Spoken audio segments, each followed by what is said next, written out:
Hey, I'm Craig from ITC Reef Culture, and I'm here to tell you about the most important light measurement you've never heard of, and that is DLI.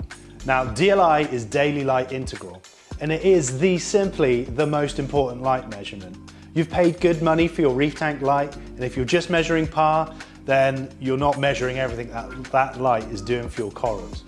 Now, DLI is measured in moles per meter squared per 24 hours, as opposed to PAR, which is micromoles per meter squared per second.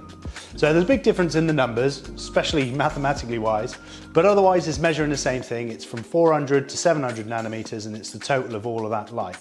But the most important thing is, it's all of the light that you put into your system, whether that's an aquarium or a greenhouse, within 24 hours. And that is so much more important than just a hotspot measurement of just PAR on its own. Because when we count calories, we don't just measure the biggest meal of the day that we had as all of our input, and that's our calorie intake. We measure everything we've eaten and drunk over 24 hours. And that's exactly what DLI is doing. It's measuring all of those light photons going on into your aquarium or greenhouse within 24 hours. So that is so much more relevant, because when you've got that measurement, if you want to increase your photo period, extend the amount of time that your lights are on, you can decrease your lights to the appropriate level and still give your organisms the same amount of light energy just over a longer period of time.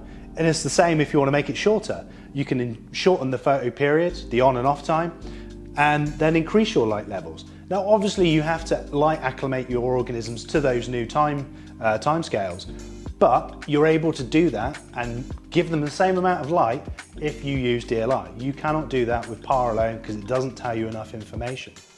So I'm going to show you how to measure on our PARwise app.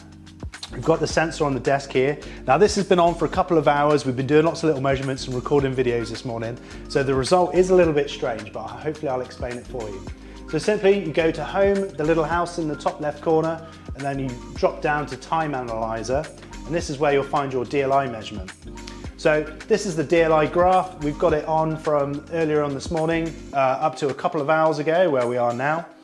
And if you were measuring sunlight outside and it was a nice sunny day without any clouds, you'd get a beautiful bell curve as the sun rises and sun sets.